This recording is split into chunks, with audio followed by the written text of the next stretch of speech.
इस वीडियो में हम लोग बात करेंगे किसके बारे में, तो इंसुलिन के बारे में, आर्टिफिशियल इंसुलिन, ट्रांसजेनिक काउ और ट्रांसजेनिक शिप के बारे में, क्या इसका फ़ायदा होता है, क्या है। नाउ यहाँ पे हम लोग बात करेंगे आर्टिफिशियल जो ह्यूमन इंसुलिन बनाया जाता है उसके बारे में। आपको पता होगा कि सबसे पहले ह्यूमन इंसुलिन जो है, जब बायोटेक्नोलॉजी का दौर नहीं था, जिस समय बायोटेक्नोलॉजी के बारे में हमें उतना ज़्यादा नॉलेज नहीं था, उस समय की अगर मैं आपको बात बताऊं, कहानी बताऊं, तो ह्यूमन इंसुलिन का प्रोडक्शन करने के लिए लोग पीक जो होता है वो पीक के पैनक्रियाज से ह्यूमन इंसुलिन को निकालते थे, रिलीज, और उसी को पेशेंट को देते थे। पर ऐसा देखा गया कि उसमें बहुत ज़्यादा एलर्जिक रिएक्शन होता है, सभी को सूट नहीं करता है वो, है ना।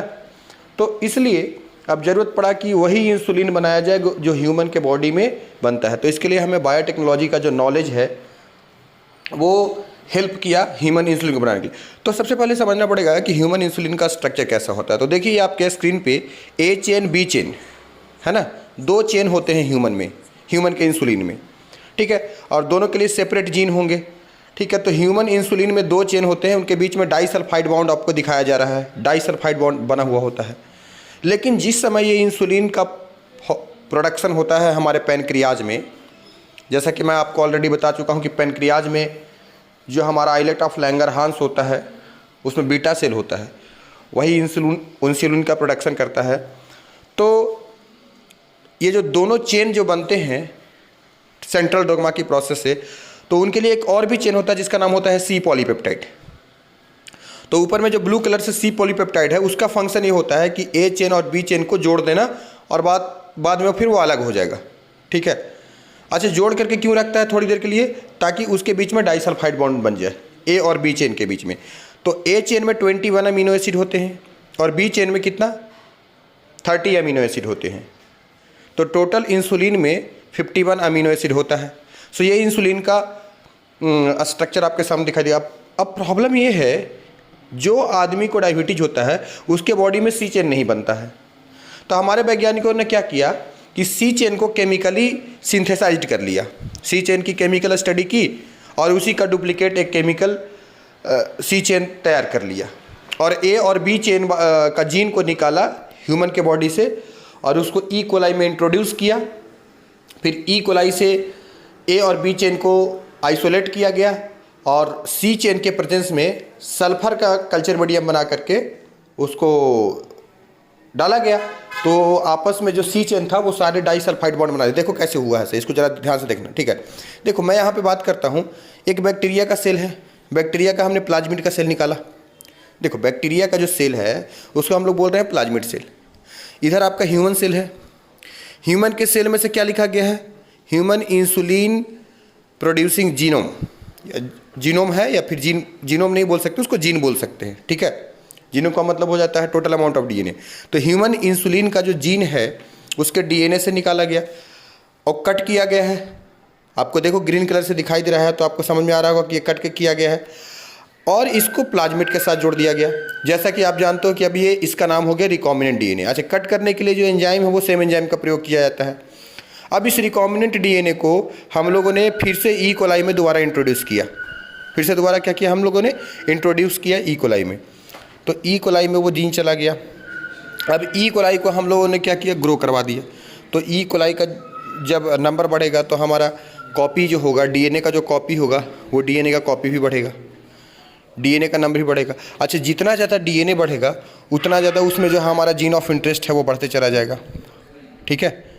जो आपने जो ब्लू कलर का जीन डाला है वो जीन भी बढ़ते जाएगा, ठीक है, उतना ज़्यादा जीन ऑफ इंटरेस्ट बढ़ते जाएगा। अब अल्टीमेटली आप देखोगे क्या कि बहुत सारे बैक्टीरिया बनेंगे। अब उन सारे बैक्टीरिया से आपको क्या करना पड़ेगा, इंसुलिन को आइसोलेट करना पड़ेगा। और देखिए एक छोटे से सीसी में, छोटे से कांच के बॉक्स में उसको पैक किया गया। उसके पीछे उसके पहले डाउन स्ट्रीमिंग प्रोसेस वगैरह होता है, मैं आपको ऑलरेडी बता चुका हूँ, डाउन स्ट्रीमिंग प्रोसेस हुआ। अब यही इंसुलिन को मार्केटिंग किया गया, मार्केट में सप्लाई किया गया। मार्केट में सप्लाई करने के बाद, ठीक है, इसको डॉक्टर यूज करते हैं इंजेक्शन के रूप में, जिसको जो पेशेंट है जिसके बॉडी में नेचुरली इंसुलिन नहीं बन रहा है ना, या उसके बॉडी में सी चेन एक्चुअली में नहीं बनता है, तो उसको ये इंजेक्शन लगाया जाता है जो डायबिटीज़ के पेशेंट होते हैं, ठीक है, ताकि उनके बॉडी में ब्लड का ग्लूकोज लेवल बराबर रहे, मेंटेन रहे। ठीक है। तो ये प्रोसेस तो मैं आपको पहले ही समझा चुका हूँ, बस अब इसका एप्लीकेशन देख रहे हैं हम लोग, है ना, कि इस इंसुलिन को बनाने में हम लोग कैसे अप्लाई करते हैं। ठीक है, डाउन स्ट्रीमिंग प्रोसेस में आपको बता ही दिया है, सेपरेशन होता है, प्यूरिफिकेशन होता है। ठीक है, तो ये जो बैक्टीरिया है, ये छोटा सा अभी कल्चर मीडियम दिखा रहा हूँ, एक्चुअली इसको बायोरिएक्टर में ग्रो करवाया जाता है। बायोरिएक्टर बड़ा बड़ा होता है, आपको बताए थे, सिंपल स्टैड बायोरिएक्टर होता है, स्पार्ड बायोरिएक्टर होता है। तो दो तरह के बायोरिएक्टर मैंने बताया था आपको। ठीक है, आपका एनसीईआरटी में डायग्राम उसका बना हुआ है। तो इसको बहुत ज़्यादा बैक्टीरिया ग्रो करेंगे, सारे बैक्टीरिया से आइसोलेट करेंगे, इंसुलिन को बाहर निकालेंगे और उसको पैकेजिंग करेंगे। पैकेजिंग करने के बाद मार्केट में आप सप्लाई कीजिए। So that is a very interesting applications of the bio technology in the field of medicine. So I think you understand this, right? Thank you. Transgenic cow, ये क्यों बनाया गया? ट्रांसजेनिक काऊ जो है किसको बोलते हैं? तो ऐसा एक काऊ है जिसके अंदर में मानव का जो जीन होता है, ह्यूमन का जो जीन होता है, उसको इंट्रोड्यूस किया गया, है ना। रोजी was the first transgenic cow जिसका पर्पस ये था, है ना, 1977 में इसको तैयार किया गया था। इसका जो जन्म हुआ, रोजी जो काऊ है, इसका जो जन्म हुआ वो 1997 में हुआ। तो इसको हमारे वैज्ञानिकों ने क्यों बनाया? ऐसा देखा गया कि बहुत सारी जो माताएं होती है ना, वो अपने बच्चों को जन्म देने के बाद उनका मृत्यु हो जाता है। और ऐसे में बच्चों को अगर हम गाय का दूध पिलाते हैं, जो ऑर्डिनरी गाय होता है, देसी गाय होता है या जर्सी गाय होता है या भैंस का दूध होता है, ये सही नहीं माना जाता है। बच्चे का प्रॉपर डेवलपमेंट नहीं होगा, बच्चे का इम्यूनिटी वीक हो जाएगा, बच्चे कमज़ोर हो जाएगा, मेंटल वीकनेस होगा और इवन कभी कभी बच्चे सर्वाइव नहीं कर पाते हैं। ये प्रॉब्लम थी, क्योंकि ह्यूमन के मिल्क में जो प्रोटीन होता है वो गाय के दूध में आपको प्रोटीन नहीं मिलेगा, वो आपको भैंस के दूध में नहीं मिलेगा। तो ह्यूमन के मिल्क में एक प्रोटीन होता है, आप देखो यहाँ पे लिखा गया है अल्फा लैक्ट एल्बुमिन, दिखाई दे रहा होगा नीचे। ठीक है, ये ह्यूमन के मिल्क में एक प्रोटीन होता है जिसका बोलते हैं अल्फा लैक्ट एल्बुमिन।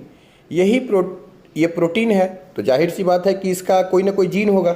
तो इस जीन को अगर हम किसी तरीके से इंट्रोड्यूस करते हैं काऊ के बॉडी में और वो एक्सेप्ट करता है, तो एक्सेप्ट किया, ऐसा की हुआ भी, क्योंकि वो भी मैमल, हम भी मैमल, है ना।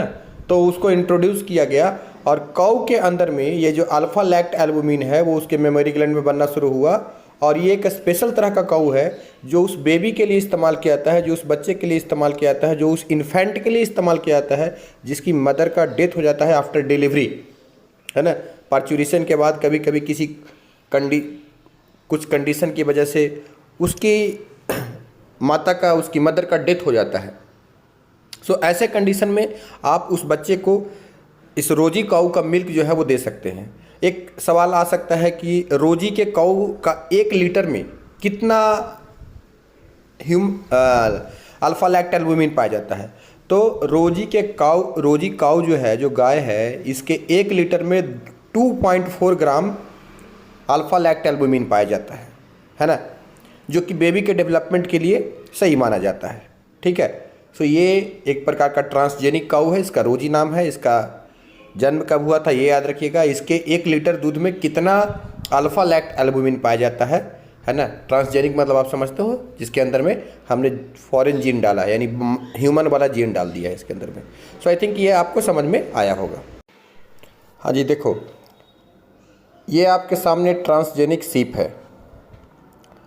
ट्रांसजेनिक सीप जो है 2000 से पहले भी किया गया इसको ट्राई, लेकिन जुलाई 2000 में हमारे वैज्ञानिकों ने जो ह्यूमन के अंदर में एक प्रोटीन बनता है जिसका नाम होता है अल्फा 1 एंटीट्रिप्सिन, जैसा कि आपको दिखाई दे रहा होगा, ब्लू कलर से लिखा गया है यहाँ पे। और ये प्रोटीन हमारे लिए क्यों ज़रूरी है ये अभी मैं बताता हूँ, लेकिन इससे पहले आप ये समझिए कि अल्फा एंटीट्रिप्सिन बनाने के पर्पस से ये ट्रांसजेनिक सीप को बनाया गया। ठीक है, और इस जीन को इंट्रोड्यूस किया गया सीप के अंदर में, ह्यूमन के बॉडी से निकाल करके इस जीन को इंट्रोड्यूस किया गया और ये सक्सेस हो गया 2000 में। ठीक है, तो इसका फ़ायदा क्या हुआ? इसका फ़ायदा ये हुआ कि सीप के जो मिल्क है मिल्क में अल्फ़ा एंटीट्रिप्सिन जो है, उसके बॉडी में अल्फ़ा एंटीट्रिप्सिन बना और उसके मिल्क में अल्फ़ा एंटीट्रिप्सिन मिला, और उस मिल्क को इस्तेमाल किया जा सकता है, या उस अल्फ़ा एंटीट्रिप्सिन को हम लोग आइसोलेट करके मेडिसिन के तौर पे भी इस्तेमाल करते हैं। जो आदमी एम्फाइसेमा का पेशेंट होता है, जो भी आदमी एम्फाइसेमा का पेशेंट होता है, एम्फाइसेमा एक प्रकार का लंग्स का डिजीज है ना, जो स्मोकिंग करते हैं तो उनमें आपको देखने को मिला होगा कि उसका लंग्स में जो कॉन्ट्रैक्शन रिलैक्सेशन होता है वो सब कम जाता है। तो ये एक प्रकार का, तो अल्फ़ा एंटीट्रिप्सिन जो हमने दवा बनाया बायोटेक्नोलॉजी की सहायता से, ये बायोटेक्नोलॉजी की सहायता से उन पेशेंट को हम देते हैं। ये जो बायोटेक्नोलॉजी की सहायता से जो मेडिसिन बनाई गई, इसको हम लोग उन पेशेंट पे अप्लाई करते हैं जो पेशेंट एम्फाइसेमा से के प्रॉब्लम को झेल रहे हैं। ये उनका ट्रीटमेंट है। इसी प्रकार से आप देखोगे कि एक सिस्टिक फाइब्रोसिस जो होता है उसके लिए भी ट्रांसजेनिक सीप बनाया गया है, और इसका एक और भी पर्पस था, मीट प्रोडक्शन को इंक्रीज करने के लिए। आप जानते हो कि जो सीप होता है, इस सीप को कई लोग मीट प्रोडक्शन के लिए करते हैं, मांस बनाने के लिए, ठीक है। इससे जो बॉडी पे जो ये जो आपके इसके जो फर होते हैं, फर के ऊपर में जो हेयर्स बनते हैं, उसका भी इस्तेमाल किया था। तो अलग अलग पर्पस से इस्तेमाल किया था, पर आपके लिए इम्पॉर्टेंट ये है कि अल्फ़ा-1 एंटीट्रिप्सिन है ना, इसके लिए एक सीप जो होता है आपने बनाया है, ट्रांसजेनिक सीप है, और इसको जो है वो एम्फाइसेमा के ट्रीटमेंट करने के लिए इस अल्फ़ा एंटीट्रिप्सिन को इस्तेमाल करते हैं, क्योंकि नेचुरली ये ह्यूमन बॉडी में बनता है ना।